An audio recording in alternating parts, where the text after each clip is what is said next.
Morty and the Mousetown Gazette. Morty and the Mousetown Gazette. Focus question. How do Morty's feelings about being a newspaper carrier change over the story?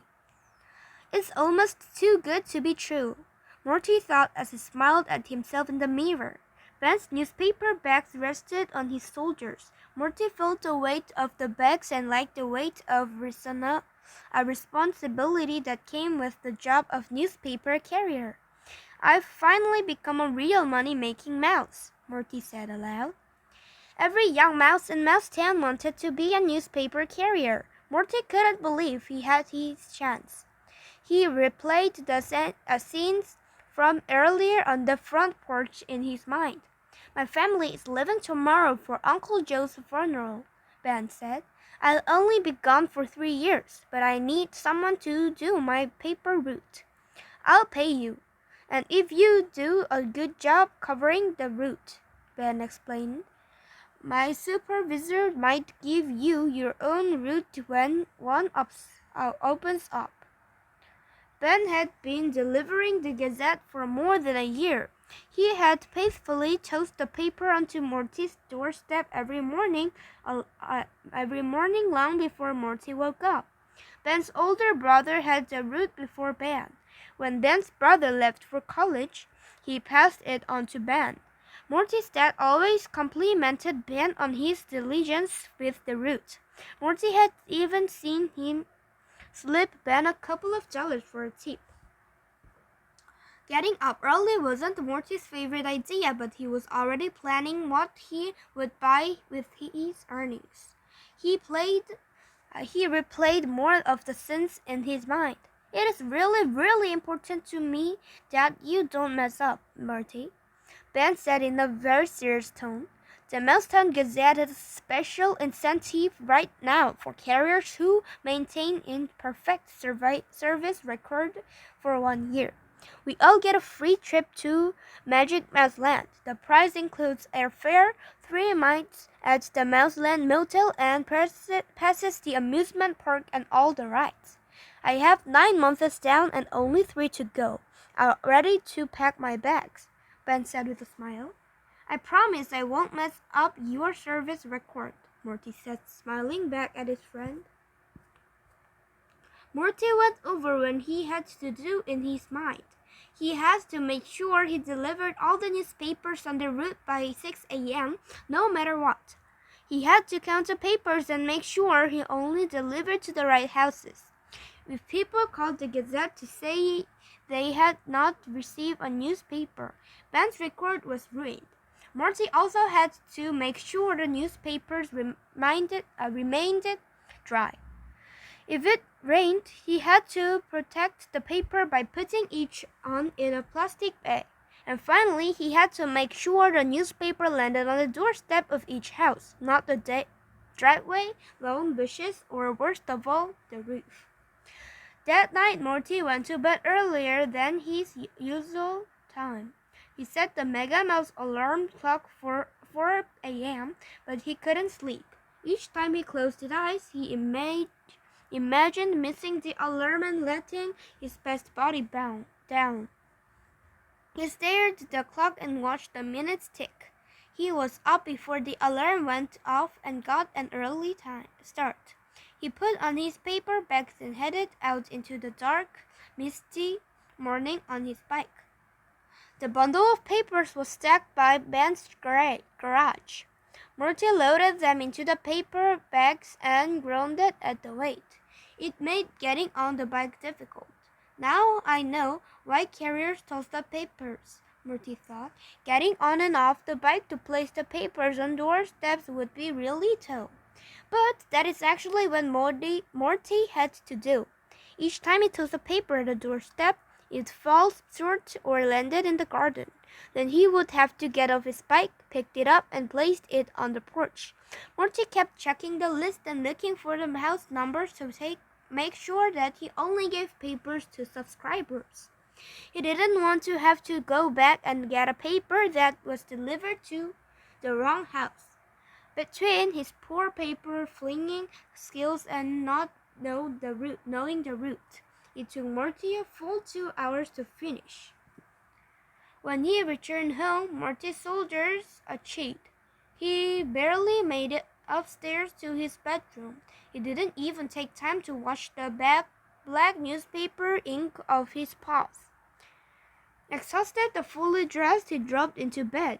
1 second later, the Mega Mouse clock chimed 6 a.m. Morty had a hard time staying awake at school and then that afternoon and almost fell asleep at dinner.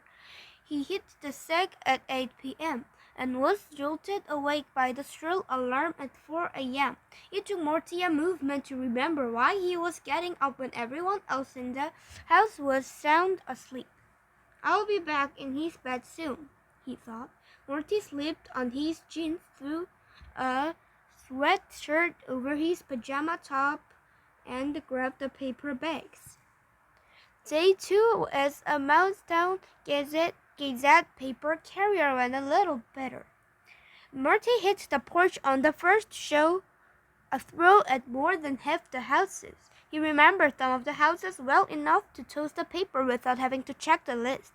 This time, Morty was snuggled in his bed and snoring long before the 6 a.m. paper delivery deadline. Morty wasn't so tired at school on the second day, but he was realizing that a paper route was hard work. He dreaded facing another day of luggage those heavy papers through the dark, quiet streets while everyone else in the Mousetown slept. By the morning of day 3, Morty was fairly sure he never wanted a paper route. He had stayed up too late the night before reading Mega Mouse comics. When the alarm went off, he rolled over. "I'll just sleep 10 more minutes," he thought. "After all, I finished plenty early yesterday." Morty awoke to the sound of the telephone ringing at 7:30 a.m. He looked at the clock and jumped up in a panic. If there had been lead in Morty's tail and feet, he wouldn't have noticed. His heart was too heavy. Morty seemed to move in slow motion as he loaded the newspapers into the bags and pedaled along the route. Some angry subscribers were standing on their porches. Others opened the door the minute they heard the paper hit the porch. In his haste, Morty flung some of the papers short and just left them on the lawn. As Morty placed the last paper in the hands of a stern mouse, it began to rain. Morty couldn't tell if raindrops or tears were running down his cheeks as he rushed back to Ben's driveway to get plastic bags. Morty rode through the entire route again, rescuing the damp papers that hadn't been taken inside. He folded them, stuffed them in the bags, and laid them on porches. Morty couldn't concentrate in school, and he didn't feel like eating lunch. Ben would be coming home today, and thanks to Morty, his dream of Magic Mouse Land was gone. Walking home from school, Morty passed Ben's house. Luckily, Ben and his friend and family weren't home yet. Morty decided it would be best if he told Ben what happened before Ben heard from the Gazette's delivery supervisor. Morty called and left a message on Ben's answering machine asking him to call the minute he got home. Now all Morty had to do was coming up with a plan to save Ben's trip to Magic Mouse Land.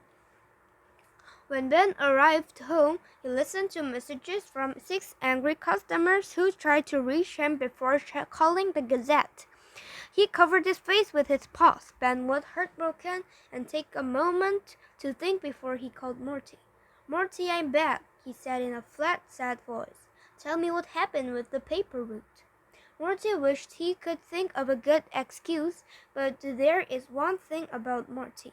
He always tells the truth. "Ben, I am really sorry. I slept in. It's my fault there are complaints on your service record. I've arranged to meet with the delivery supervisor. Hopefully I can convince him that your route would still show a perfect service record if I hadn't failed." The next morning, Morty arrived early at the Mousetown Gazette. He sat in the reception area waiting for the delivery supervisor arrive. He could smell the familiar ink scent from the paper bags in the air. When the supervisor arrived, he shook Morty's paw and invited him into his office. There was a Magic Mouse Land poster on the wall and a list of mice who had already earned the trip. Morty sat up straight and cleared his throat. Sir, I have let down a good friend. Ben asked me to cover his school a newspaper route. I was responsible for the complaints on Ben's route yesterday morning. Ben was out of town. He trusted me, and I didn't deliver the papers on time. The supervisor looked closely at Morty, but he didn't say a word. Morty continued. I would like to write a letter to Ben's customers and apologize. I'll include 50 cents in each envelope to pay for yesterday's paper.